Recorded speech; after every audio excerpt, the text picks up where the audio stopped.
Hello everyone, welcome back to my channel. আবারও চলে এলাম একটা ছোট্ট রেসিপি নিয়ে। আজ আমি বানাবো কাঁচা পেঁপে, আলু আর ছোলার ডাল দিয়ে একটা রেসিপি।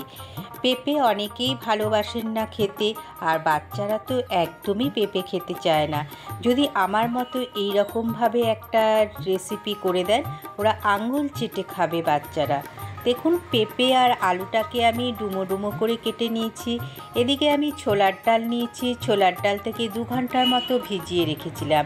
আর এদিকে আমি একটা টমেটো আর একটু আদা গ্রেট করে রেখেছি, আর 2টো কাঁচা লঙ্কা। একদমই নিরামিষ, হালকা ঘরে থাকা সামান্য উপকরণ দিয়ে এটা বানাচ্ছি। এদিকে আমি কড়াই বসিয়ে দিলাম, কড়াইয়ের মধ্যে তেল দিয়ে দিয়েছি। অবশ্যই সর্ষের তেলে করবেন রান্নাটা। তেলের মধ্যে আমি যে পেঁপে আর আলুটাকে কেটে রেখেছিলাম, সেই পেঁপে আর আলুটা আমি তেলের মধ্যে ছেড়ে দিলাম। এবার পেঁপে আর আলুটাকে নুন হলুদ দিয়ে একটু ঢাকা চাপা দিয়ে রান্না করতে হবে। প্রায় 30% এই পেঁপে আর আলু এরকম ভাজা ভাজা করতে গিয়ে সেদ্ধ হয়ে যাবে।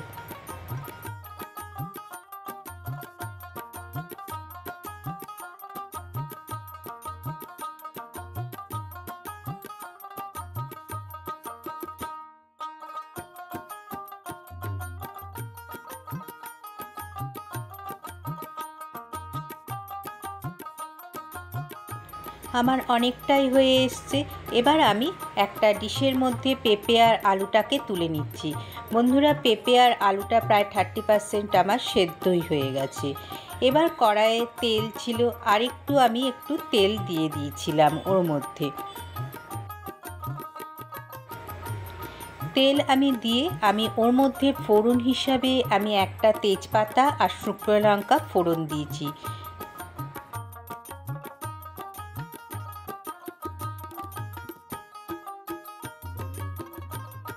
যখন শুকনো লঙ্কা তেজপাতা একটা ভাজা গন্ধ উঠে আসবে, ওর মধ্যে কেটে রাখা যে টমেটোটা ছিল আমার কাছে, সেই টমেটোটা ওর মধ্যে আমি দিয়ে দিলাম। এবার টমেটোটা একটু নাড়াচাড়া করে আমি ওর মধ্যে একে একে একটু গুঁড়ো মশলা অ্যাড করব। গুঁড়ো মশলার মধ্যে আমি এখানে ব্যবহার করেছি হলুদ, নুন, জিরে গুঁড়ো, লাল লঙ্কার গুঁড়ো। এই ছিল আমার গুঁড়ো মশলার মধ্যে ব্যবহার। অবশ্যই এটা নিরামিষ, একদমই নিরামিষ দিনে আপনারা বানাতে পারবেন। কোনো রকম পেঁয়াজ রসুন আমি ব্যবহার করিনি, কিন্তু খেতে অপূর্ব হয় নিরামিষ হলেও। আমি এখানে সব গুঁড়ো মশলাগুলো দিয়ে দিলাম। এবার গুঁড়ো মশলাগুলো দিয়ে ভালো করে একটু নাড়তে হবে। আর আদাটা যে রেখেছিলাম গ্রেট করে, সেই আদাটাও ওর মধ্যে আমি দিয়ে দিলাম। এবার ভালো করে মশলার সঙ্গে কষাতে হবে। দরকার হলে একটু জল দিয়ে দেবেন, যাতে মশলাটা না পুড়ে যায়। গ্যাসের স্টিমটা অবশ্যই লো করে রাখবেন, লো মিডিয়ামে রাখবেন। আমি একটু জল দিয়ে দিলাম, যাতে মশলাটা পুড়ে না যায়, ওর জন্য ভাজা ভাজা করার জন্য। যখন মশলাটা ভাজা ভাজা হয়ে আসবে, তেল বেরিয়ে আসবে, আমি যে পেঁপে আর আলুটা ভেজে রেখেছিলাম সেটা ওর মধ্যে দিয়ে দিলাম। এবার আমি একটু পেঁপে আলুটা নাড়াচাড়া করে নেওয়ার পর আমি যে ছোলার ডালটা ভিজিয়ে রেখেছিলাম, সেই ছোলার ডালটাও ওর মধ্যে আমি দিয়ে দেবো। এবার ছোলার ডালটা দিয়ে ভালো করে মশলার সঙ্গে কষাতে হবে।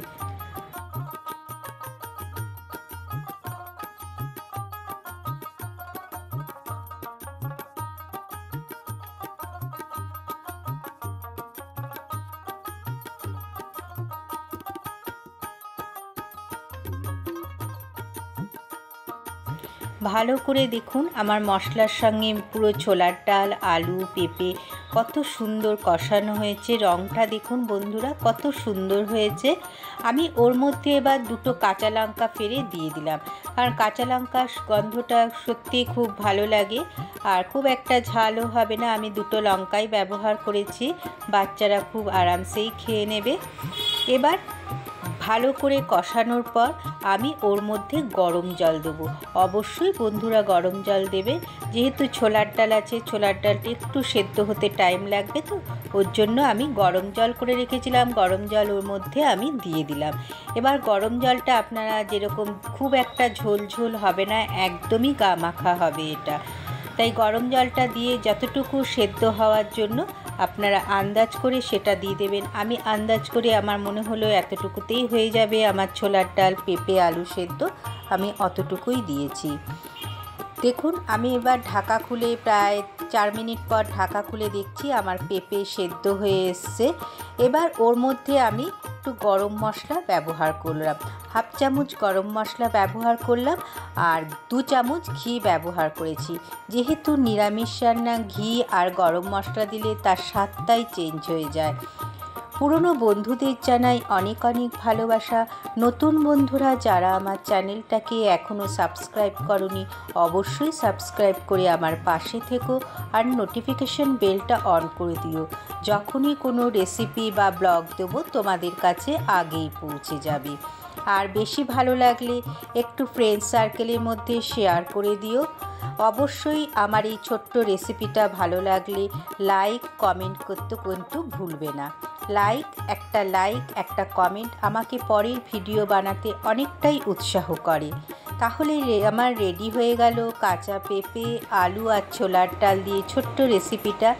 এটা ভাত, রুটি, লুচি, পরোটার সাথে খুবই ভালো লাগবে। তাহলে আজ আসি, টাটা।